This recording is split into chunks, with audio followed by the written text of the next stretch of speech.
इन दिनों ये जो इंडिया अलायंस है ये सनातन के खिलाफ बहुत कुछ बोल रहा है।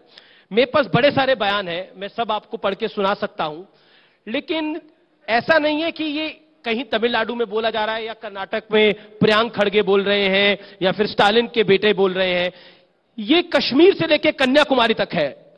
क्यों है, किस लिए है, क्या कहना चाहते हैं आप? ये मुझे बहुत दुख है ये कहते हुए कि सनातन धर्म जो आज से नहीं है, ना जिसका आदि था ना अंत है, अनंत काल से जो बना हुआ है, एकम सद विपरा बहुधा वदंती की जो बात करके सब विचारों का आदर करता है, वो है सनातन धर्म।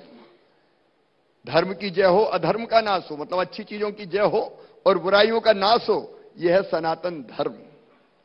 प्राणियों में सद्भावना हो और विश्व का कल्याण हो, यह सनातन धर्म है। प्राणियों में सद्भावना की बात करता है सनातन धर्म, और सारी दुनिया का कल्याण हो। जो भी दुनिया भर से यहां आया, उसका हर एक का आदर अगर किया तो इस भारत भूमि ने किया। ये वो धरती है जो केवल अपने कल्याण की कामना नहीं करती।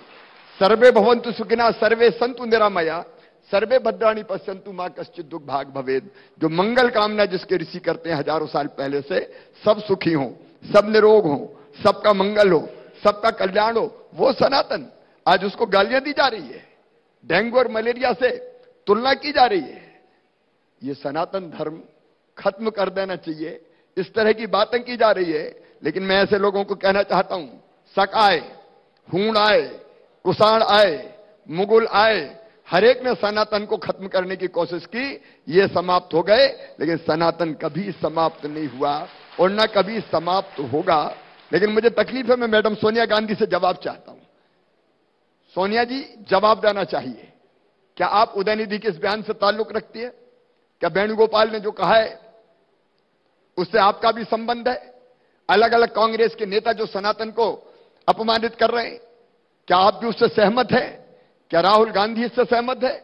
इनको देश को जवाब देना होगा। मैं पूछना चाहता हूं, इतने सहनशील कौन है? अगर और किसी के बारे में टिप्पणी की जाती तो आज शांति होती, चारों तरफ अशांति का माहौल होता। लेकिन मैं चेतावनी भी देना चाहता हूं कि सनातन धर्म का और हम सब धर्मों का आदर करते हैं, सब सर्वधर्म सद्भाव में विश्वास रखते हैं, लेकिन सनातन का अपमान ना तो मध्य प्रदेश सहन करेगा और ना हिंदुस्तान सहन करेगा। सिर्फ सनातन पर तो अटैक है ही, लेकिन उसके साथ साथ श्री रामचरितमानस को नफरती ग्रंथ कहा गया। श्री रामचरितमानस के बारे में इतनी अभद्र भाषाएं बोली गई, इस मंच पर मैं उसको शेयर भी नहीं कर सकता। ब्रह्मा जी पर इतनी अभद्र टिप्पणी करी एक नेता ने, इंडिया गठबंधन के ही। क्या आपको लगता है कि ये सब चीजें एक प्लान के तहत हैं? उन्हें लगता है कि 80% वोट में अगर टूट होगी, यानी हिंदू वोटों में अगर टूट होगी तो उनका खेल बन जाएगा। 20% यानी अकलियतों का वोट, अल्पसंख्यक वोट तो उनकी तरफ है ही, वो आपको नहीं पड़ता, इसलिए 20 हमारा है और 80 में बंटवारा है। खेल ये है और यही नारा है।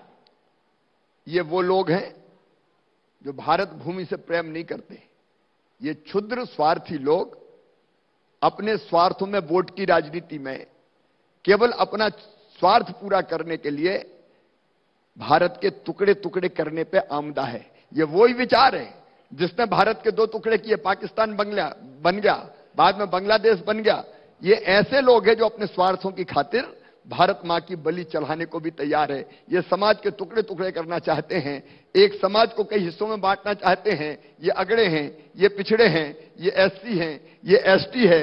षड्यंत्र केवल इतना नहीं है, षड्यंत्र यह है कि दुनिया के कुछ देश, कुछ लोग ऐसे हैं जो भारत को इस तेजी से बढ़ते हुए नहीं देखना चाहते। जैसा माननीय नरेंद्र मोदी जी के नेतृत्व में एक नए भारत का उदय हुआ है, तो भारत को अंदर से ही कमजोर कर दो, इसलिए भारत को कई भागों में बांट दो। उस षड्यंत्र के भी ये हिस्से हैं, लेकिन इनके षड्यंत्र कभी कामयाब नहीं होंगे। मध्य प्रदेश में क्योंकि ओबीसी एक बड़ा वोट बैंक है, आदिवासी एक बड़ा वोट बैंक है, तो उस हिस्से पे इसका इंपैक्ट हो सकता है, क्या आपको लगता है? मैं इस रूप में देखते नहीं हूं। हम सब भारत मां के लाल, भेदभाव का कहां सवाल। कोई किसी भी वर्ग से आता हो, किसी जाति से आता हो, किसी धर्म से आता हो, सब हमारे भाई बहन तो है।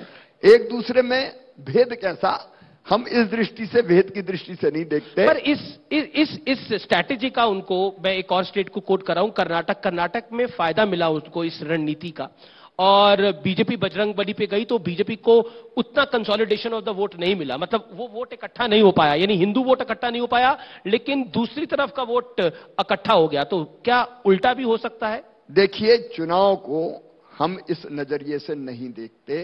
वो बांटेंगे धर्म के आधार पर, वो कोशिश करेंगे जातियों के आधार पर, लेकिन हम समाज को एकजुट रखने का पूरा प्रयास करेंगे। भारत को किसी भी कीमत पर हम बंटने नहीं देंगे, समाजों को हम किसी भी कीमत पर बंटने नहीं देंगे, उनके षड्यंत्र कामयाब नहीं होने देंगे। और जहां तक भारतीय जनता पार्टी का सवाल है, हमारे लिए चुनाव का मुद्दा है विकास और जन कल्याण। इन दोनों मुद्दों पर ही हम चुनाव लड़ेंगे।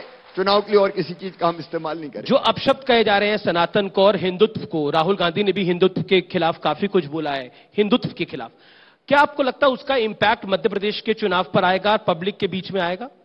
देखिए, कोई लगातार अपमान करेगा तो जनता सहन नहीं करेगी, जनता सहन नहीं करेगी, किसी भी कीमत पर सहन नहीं करेगी, परिणाम भुगतना पड़ेगा। रैली भी कैंसिल करनी पड़ी अभी इंडिया गठबंधन को।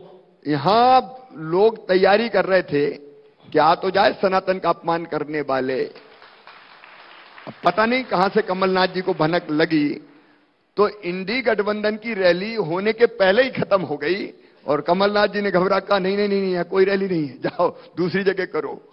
लेकिन कमलनाथ जी कहते हैं मैं तो बड़ा धार्मिक हूं, मैं तो बजरंग बली का भक्त हूं, मैं तो सनातनी हूं। जब सनातन का अपमान हो तो मौनी बाबा, और जब चुनाव आ जाएं तो ढोंगी बाबा। बोल क्यों नहीं रहे? बोलना चाहिए उनको सनातन का अपमान कर।